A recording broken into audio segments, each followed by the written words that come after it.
Okay, this is take two. I just recorded a ways into this video and I was burning something in the kitchen and I was in this pause, like, this video is going so well, but I'm burning something and pause. So here we are again. You missed the first one because I didn't post it. Okay, so I want to talk about the CNS split. The CNS split with my version of the work that I do. What's the problem that I focus on? And that's it. It's the CNS split. What the heck is a CNS split and what does it do? And how does it concern empaths or anybody that you might care about as an empath? Because we care about people because we are deep feeling folks, sometimes beyond where we'd like to be. So let's look at the CNS split, and let's pick up from the big five that I was talking about the other day. Is you're a kid and you're bopping along and you're having a good time in life, and then wham, trauma, chaos, lack of safety. You get in a car wreck. You have a parent that's like losing it on you. You've got an aunt or an uncle who isn't being how they should be, right? Some of these traumas can be horrible for us as kids.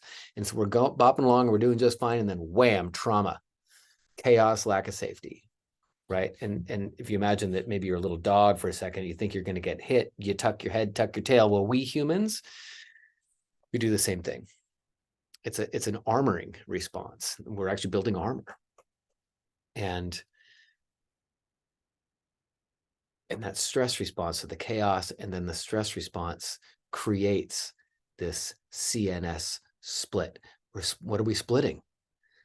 Well, the CNS is the central nervous system, which means your brain, and the central part of your brain and all your nerves. So that's the part up here, as well as the spinal cord, another thinking part, thinking and feeling and energy and information producing and processing part of your brain that goes all the way down to your tailbone, that gets all the information from your gut intelligence and your intuitive hits down here to your pelvic intelligence, to your heart intelligence, to whatever your perceptors are that feel out into the world.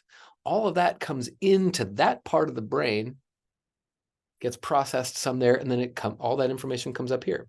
So then as you're thinking, you know how you feel on all these levels. And so you know what's you, and you know what's them, and you know where you are in the world, and you know who you are, and you're able to actually stand in a posture that's able to demonstrate to yourself and to the world your relationship and your confidence or your lack thereof.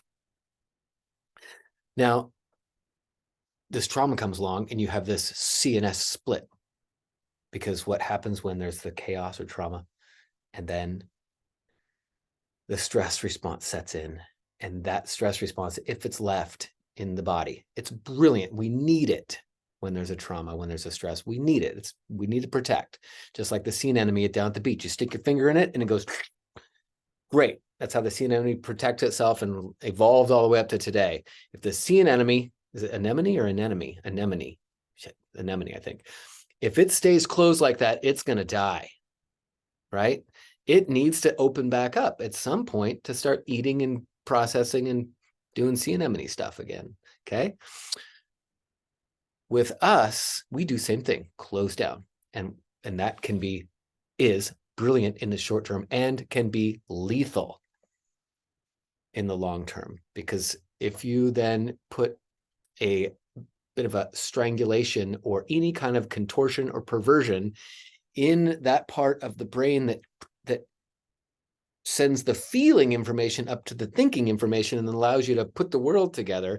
If you cut those off from each other, you don't know who you are because you don't know how you feel. You don't know what your orientation is towards things coming towards you in life. And so then you're afraid because you don't know who you are, which means you can't stand up for yourself. You don't know when you're angry. You don't know when you're afraid. And so it just comes out. And then all of a sudden, maybe this thing's picking up stuff from other people.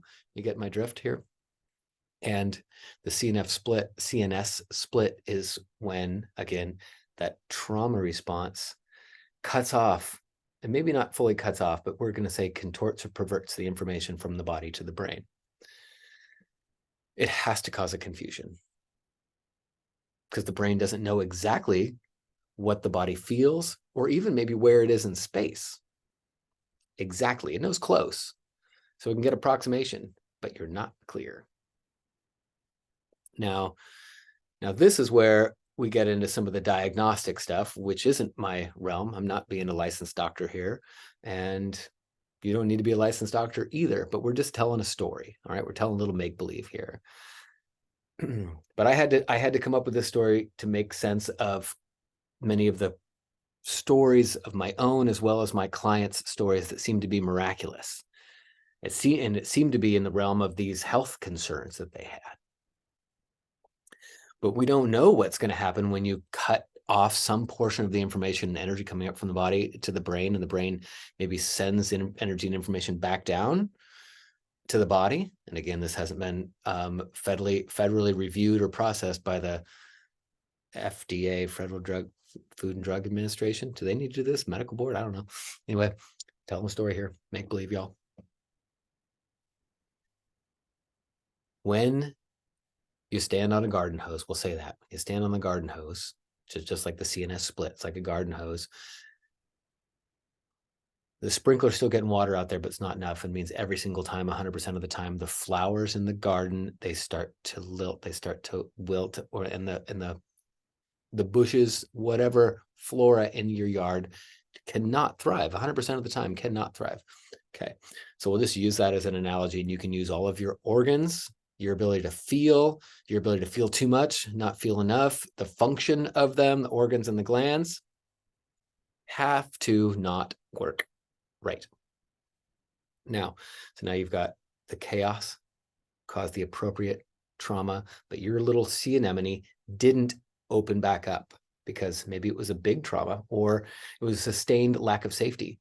So you have that chronic stress response going, guarding response going.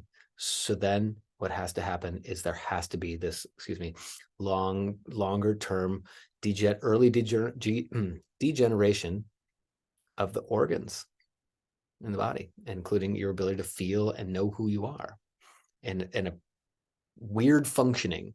So one of the ways that you might know this is like you've always known yourself to be some kind of outsider, right? It didn't fit in. You couldn't, because of this feeling thing, like you just didn't get what other people seem to get. And I'm not saying that this has to happen, but we're drawing broad brush strokes here. Okay, trauma, stress response causes the CNS split, if that's been there that long. So the CNS split, now we've got communication breakdown. Communication breaks down means whatever's trying to communicate with each other, or body and brain, isn't doing very well. So then you have to have problems in the body.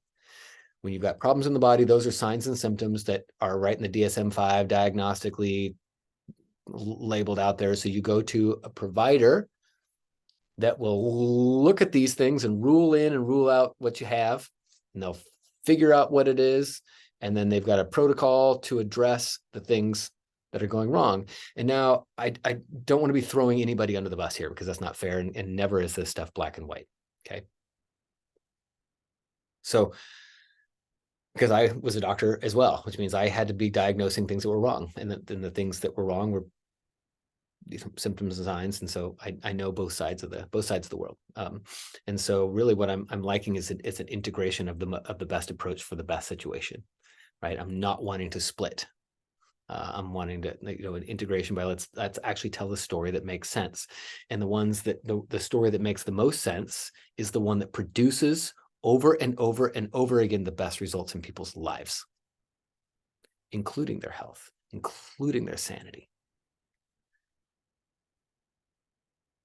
well-being, recovery from sickness. So you're still going to get sick, you're still going to get stressed, but recovery. So that's just human function. And if we go all the way back to the drawing board, we want to recognize, are any of these therapies that are addressing the urgent needs of the disease state, are they also addressing the CNS split? Some of them, yeah. Some of them might actually be, recommending rest, relaxation, physical therapy, yoga, exercise, all of which is going to soften the stress response. However, not very many approaches that I've come across actually specifically target the dissolution of that CNS split. And that has to be really designed according to your design. According to your design, how does energy and information actually flow, and what are the things that would impede that flow? So I'm going to hop over here and do a little screen share, and it's going to be, you'll see Megan here that I showed the other day. It's going to be a different part of the video, but just to show again what is it that would actually repair the CNS split, and would repairing the CNS split fix all of these problems? We don't know. We don't know a darn thing what the body's own innate immune system and healing response will do when the main communication and energy transmission system actually plugs back in and you feel it. That's energy. That's energy moving, right? It's not some weirdo energy, disembodied energy out here that's invisible. It's like you feel it, like you get turned on, like a light bulb. So that's what this number 5 thing is actually having a specific approach which addresses that CNS split. And you don't have to be a doctor to do that, because it's a natural postural and perceptual and sometimes breathing, which would be like a behavioral response. And we can address this in a way that's not dangerous at all. It doesn't require drugs. It doesn't require you doing anything other than paying attention to certain things in the body, certain sensations, adjusting your posture a little bit along the lines of what we've been taught in yoga. And interestingly, from my understanding, the holy grail of yoga is really that awakening thing, this energetic awakening thing. And how does that happen? At least in the Kundalini yoga, they talk about this energy that's sitting down in the bottom, at the very bottom of that central nervous system, and it's not able to pass over the CNS split to the top up here. And when there's that CNS split, disallowing the energy to bridge that gap right up to the spinal cord, so that the energy and sensation and information that you're actually feeling right now in the moment can come up here, and you can actually process it with what you're thinking and what your dreams are and where you're going and where you don't want to go. And you can sit in that flow that is naturally designed for you. That's so hard to see, because we're living with a lot in a culture right now that I would say the CNS split is like a runaway virus. And let me make my point here. Even more specifically is when you watch me do this energy work with Megan here in a second, and there are a number of other people on the internet right here doing this. This isn't Craig's unique discovery, as some of the other online healers are, for some reason, sort of putting it out there, and they're kind of marketing is that they came across this, they discovered this, and then they're selling this as their technique. Like, I didn't discover this. I just went down this weird path, found some weird looking stuff. It's like, that's weird looking, but I can't take my eyes off of it. It looks really cool. And then when they did it on me, I had a complete life and health and sleep and clarity and enthusiasm revolution in me that I didn't even know was possible. So this is what I was exposed to. And then I dove into the yoga realm. It was like, who all is talking about this, and the mathematics of this, and this energy thing and information thing, and the CNS split thing, and what does it actually create? And how can we help get more people aware of what's going on, willing to try something that's not, there's no risk, right? Because you're just doing whatever, you're just reorganizing how you actually manage your experience for a short bit of time. And oftentimes it actually requires somebody else who has a connected nervous system to be paying attention to you. Pay attention, empaths, because if you already can feel out, then it's really easy for a skilled energy worker or light worker in this approach, or something that's really close to this approach. And the only thing about this approach is it just matches your design. So we can call this yoga, we can call this Shaktipat, we can call this energy work, we can call this and anatomically informed Reiki. We could call this craniosacral on steroids. Call it a number of different things, right? Because there's a lot of overlap. I'm loving lumping these things together, split some stuff, but we got to lump them together because a lot of people right now in the culture we're having these breakthroughs. People are having breakthroughs with breath work, right? I don't think that's an accident either. I think people are actually experiencing real miracles with breath work. And I think it's been written about, I've got a book up there, I think by Stan Grof, the holotropic breathing, and the results are profound. So what my goal and my mission here is, I know I'm already off track somewhere. I was going to close up something, but I can feel it. Maybe it'll come back to me. But my feeling is I learned this stuff, which does 100% make me not a guru. Doesn't make me the special wizard. It's made me super weird and curious and geeky to go figure this thing out. And like, okay, I can do this. And now I see other people doing this, which means this is a natural capacity built into us that if you learn to, as I've said in others, if you learn to aim, as I had to learn to aim my sensitivity, and I learned to read how energy moves in a body that's actually trying to reconnect itself. There's an actual visible phenomena that happens when a body is trying to reconnect itself across that CNS split, which then helps bring the person out of that stress response. You can do this. I do this with people over Zoom, other countries, just working specifically with their focus, my focus, their breathing, my breathing, their posture, my posture, specific timing and speed, right? These are all the things that we play with. But it's interesting that something that's so profound can be right in front of our noses. But then also when you watch it, on video, it can be really triggering. And I think the part that's really triggering is if they see this and they think that the practitioner is actually manipulating something in somebody else. And that's not what's happening. If you actually look at your experience as an empath, you're feeling across the room, you might be picking up on something that somebody else doesn't even know is happening, right?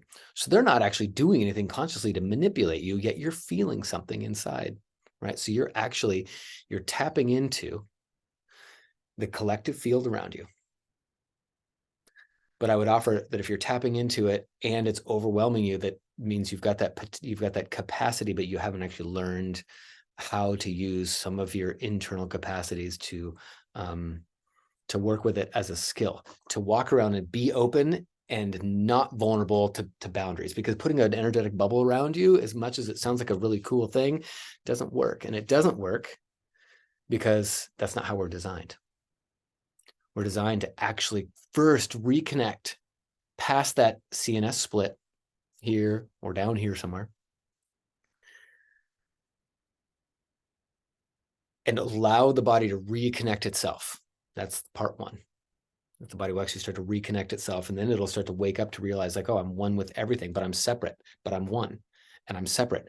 How does the nervous system and body and mind learn to manage that conflict of being one with everything and separate? That's a particular skill set that's very similar to like riding a bike or to balancing a broomstick on your hand. There's a neurophysiologic correlation between these skills, and it's actually been something we've been practicing ever since we were little kids, when we learned to sit up, stand up, bounce around, walk. It's the same thing, and has to do with what the yogis are talking about when the energy moves in a wave up the spine, and it ends up being two waves move up the spine. That's the intelligence, that's the energy, and that's the information that is looking to dissolve the CNS gap, the CNS split. And then, just like anybody else, learning to do anything that takes a bit of coordination, it takes some practice, and it takes some some coaching with somebody else who's actually trained to read and to see and to feel and to manage inside their body, their own posture and their own focus, that your body will be picking up and co-regulating with. Excuse me. So this is the coolest thing. It's the coolest damn thing ever, is you get to actually be, if you're the practitioner, you get to have the front row seat as somebody may awaken for the first time into this potential thing that they are, this gift, whatever it is. But what's really also cool is that if you are on the receiving end, and I'm on the receiving end as often as I can, once or twice a week, is that not in my head, I'm not looking to feel understood, I'm looking to feel known. And when somebody can actually, that is trained to check in with themselves and do something with their focus, rest their focus on me as well as in space, my body then starts to open up when in the presence of this empathic witness, a skilled empathic witness. So now I start to experience the experience of being known. So that first step is as the body starts to reconnect itself. And then the second step is as the body is reconnecting itself while it's learning to energetically share and be vulnerable in feeling vibrational space with another person, right? This is just our kind of how we evolve to be separate and one. We have to learn it with ourselves, and we have to learn it with another person. And then once we learn it with another person where we're actually co-regulating and awake and aware that this is all happening, because it gets a little complex, then we can feel through this connection and feel through this connection. And we use this dyad, this two-person co-regulation, as a dyad to feel through out into space, out into our community. And we actually might use this dyad as a safe stabilization container to feel maybe into some of our traumas. So I'm gonna do this little screen share here, see how it works. Just got my new computer and see how it goes. Okay, so once again, here's Megan. I've sped this thing up, and so I'm just gonna use my little finger here. And see, what are we watching here? We're watching, I've got this on high speed. Now it's gonna be on low speed on my iMovie here. And I'm not touching her, but the energy is doing what? The energy is moving, and it looks to be somewhat related to what I'm doing with my finger. And it doesn't look exact, right? And so this sometimes just raises the like naysayers, like, oh, you guys practiced it. What am I doing with my left hand? Am I touching her, telling her where to go? All of this could just be a big fake, could be a big scam, right? Thank you, by the way, for thinking that I would be smart enough to make a scam out of all this and that I'd be doing some kind of big manipulation scheme here to brainwash everybody. I appreciate the compliment. If you think that I come across as that smart and intelligent, like that's great. So I do want to say one thing here is energy follows focus. So energy follows focus. This is an old yogic principle. Energy follows focus, but focus also follows energy. I'm going to stop share for a second here. And I'm going to see if I can figure out how to get us back. Oh, there we go. There we go. Is this working still? Okay. All right. So anyway, I'm gonna finish with this. Energy follows focus. And so energy follows focus. Right now, you're being breathed by something. If you're paying attention to me and you're not paying attention to your breathing, even though I just mentioned it, but a second ago, you weren't paying attention to your breathing, but you were still being breathed by something. Sure, it's all the neurology and all the brain stuff here. But even at a real fundamental present moment, there's an intelligence that's building you, is going to keep building you, is going through your whole body and like breaking down the bad stuff, building up the new stuff. And it's actually got an agenda for how to be breathing you. So how does the energy move? Energy moves in this cascading way up and down. And it goes through the nerves and all that stuff, right? But there's also a way that it stays fluid and organized all the way up. And so when we say energy follows focus, when you now scan down, you can bring your focus to a spot in your belly, and you can have yourself hold your belly, hold your breath. And you can bring it up, and you're moving your focus, right? You're moving your focus. And, when you lie in bed, and if you get the tinglies, when you get that into that place right between that liminal space between the waking and the dreaming state, you're in here where you realize your body is starting to drift off. And if you catch yourself before you go into that dream state, you can move your focus around. And you'll notice sensation or the tinglies or something ends up moving around in here. Now, when you're working with somebody else, well, first of all, when you're working with yourself, just lying there, you can pay attention to your breathing, like what's breathing me, what's the natural rate of the breathing. And if you can observe that with your focus and match it with your focus. Now, this is trickier. It's trickier than what I'm just saying. If you can just match it, because one of the things you'll notice is when you put your focus on something, something will want to contract. It'll want to control. But to actually allow, to be so allowing of the intelligence that's breathing you, that you're just watching it with your internal focus and you're so hands off in there with your focus that you're not disturbing that focus at all. Because the interesting thing with the lungs and the breathing is that you got neurology coming from the innate intelligence where it'll breathe you, and you've got neurology coming from your own conscious intelligence, so you can breathe yourself. Now, when you start coming in and looking around in your lungs just tend to give it over, like, oh, he wants to breathe. Oh, she wants to breathe herself now. And so the innate breathing response may just back off. But how close can you get with your focus? So the two of you are really just dancing together. Now, when you bring in the energy worker, and this is where the skill set develops, which is a long time practice, should you decide to practice with your potential empathic sensitivity. And you want to become a light worker, an empathic, use your healing capacities, whether you're a licensed provider and you've got a specific agenda for healing, or you're playing energy work as a hobby, with folks. One of the most powerful things that you can do is figuring out how can you synchronize. And this is where some of the gold is how can you really, if you're empathic, if you're really empathic and you can really feel what's going on with somebody else, then can you actually contain that ability and empathically feel in real time right along with that person's breath, where you notice that your breath and their breath actually starts to synchronize. And many of you may have already played with this and noticed that it's come across naturally. I don't want to go into that too much, but when you're watching what I'm doing with her, I know when I watch some of these other videos online or on YouTube, and I'm seeing people doing energy work and they're just pointing their fingers and they do somebody does all of this stuff and it looks wild and it looks like all sorts of manipulation and energy, and some people are like, oh my gosh, I want that, and some people are like, that is a bunch of bogus weirdo nonsense.